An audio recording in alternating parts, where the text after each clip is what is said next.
Bruce Wayne के पास Batman है और पीटर पार्कर के पास स्पाइडर मैन। बिल्कुल वैसे ही हर उर्दू शायर के पास भी एक ऑल्टर ईगो होता है। एक ऐसी शख्सियत जो आम इंसान से ज़्यादा सयानी, ज़्यादा दुखी या ज़्यादा रूमानी होती है। और इस दूसरी शख्सियत को जगाने के लिए जो पासवर्ड इस्तेमाल होता है उसे तखल्लुस कहते हैं। आदाब दोस्तों, मैं हूँ बाबर इमाम और आप देख रहे हैं रेडियो उर्दू। ये वो जगह है जहाँ हम उर्दू अदब की पुरानी गलियों की सैर करते हैं, जहाँ लफ्ज़ों की हुर्मत भी है और किस्सों में शरारत भी। तो बात हो रही थी तखल्लुस की। तखल्लुस एक ऐसा शेरी नाम है जो शायर खुद अपने लिए चुनता है और अपने कलाम में सिग्नेचर की तरह इस्तेमाल भी करता है। अंग्रेज़ी में इसे पेन नेम या नॉम द प्लूम भी कहते हैं। पुराने वक्तों में अक्सर उस्ताद अपने शागिर्दों को उनके शेरी मिजाज के एतबार से तखल्लुस देते थे। कुछ शायरों ने ज़्यादा मेहनत नहीं की और अपने नाम को ही तखल्लुस बना लिया, जैसे मीर तकी मीर, फैज़ अहमद फैज़ या अहमद फराज वगैरह।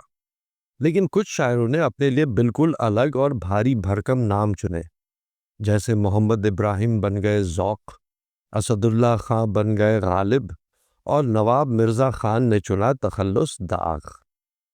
आम तौर पर आपको तखल्लुस गज़ल के आखिरी शेर यानी मक्ते में मिलेगा, लेकिन ये कोई सख्त कानून नहीं है।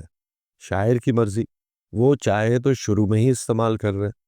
जैसे मीर तकी मीर ने अपनी गज़ल के पहले शेर यानी मतले में ही तखल्लुस जड़ दिया। कहते हैं कि मानिंद शम में महफिल शब अश्क बार पाया, अलक़िस्सा मीर को हम बेख्तियार पाया। अब दिलचस्प बात यह है कि तखल्लुस इस्तेमाल करने के भी दो स्कूल्स ऑफ थॉट हैं। एक ग्रुप कहता है कि तखल्लुस बस नाम की तरह इस्तेमाल हो, ताकि पता चले कि शेर किसका है। जैसे होगा कोई ऐसा भी कि गालिब को न जाने, शायर तो वो अच्छा है तो बदनाम बहुत है।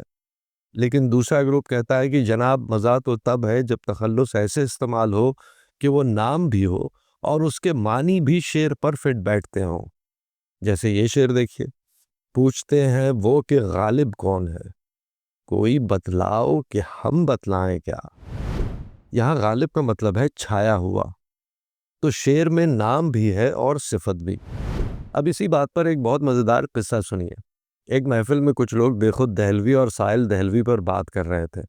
किसी ने एक नज़्म सुनाई जिसमें साहिल और बेखुद के नाम आए थे। वहीं एक और शायर हैदर दहलवी भी बैठे थे।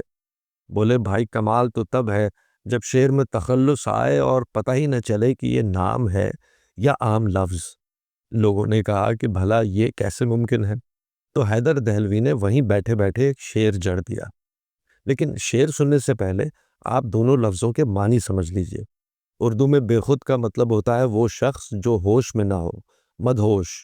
और साइल का मतलब होता है मांगने वाला या फ़कीर। अब हैदर दहलवी का शेर सुनिए और उनकी ज़हानत देखिए। पड़ा हूँ मैं कदे के दर पे संदाज से हैदर, कोई समझा के बेखुद है, कोई समझा के साइल है। बात बेखुद और साहिल की निकली है तो उनकी आपसी नोकझोंक का एक किस्सा भी सुन लीजिए। ये दोनों उस्ताद शायर दाग दहलवी के शागिर्द थे, बल्कि साहिल दहलवी तो दाग के दामाद भी थे। और इन दोनों में हमेशा एक प्रोफेशनल राइवलरी रहती थी।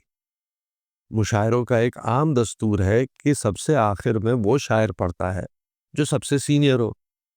अब ये दोनों ही उस्ताद थे, बराबर का मर्तबा भी रखते थे। इसलिए मुशायरा कराने वालों के लिए मुसीबत ये थी कि अगर साइल को आखिर में रखो तो बेखुद नाराज, और बेखुद को रखो तो साइल नाराज। इसका हल ये निकला कि जिस मुशायरे में साइल होंगे वहाँ बेखुद नहीं आते थे, और जहाँ बेखुद होंगे वहाँ साइल नहीं। लेकिन एक बार कुछ लोगों को शरारत सूझी। उन्होंने दोनों को बताए बगैर एक ही मुशायरे में बुला लिया। दोनों शायर स्टेज पर पहुंचे, एक दूसरे पर नजर पड़ी, थोड़ा हिचकिचाए लेकिन शराफत से बैठ गए। पूरे मुशायरे में दोनों ने एक दूसरे से कोई बात नहीं की। जब सारे शायर पढ़ चुके और स्टेज खाली हो गया तो मजमे में सन्नाटा छा गया कि अब क्या होगा, आखिर में कौन पढ़ेगा। इसी सन्नाटे में बेखुद दहलवी ने अपनी शेरवानी की जेब से एक कागज का पुर्जा निकाला जिस पर उनकी गजल लिखी थी। ये देखकर कि बेखुद पहले पढ़ने वाले हैं, साहिल दहलवी से रहा ना गया, वो फौरन बोल पड़े, हाँ हाँ, ये क्या बदतमीजी है।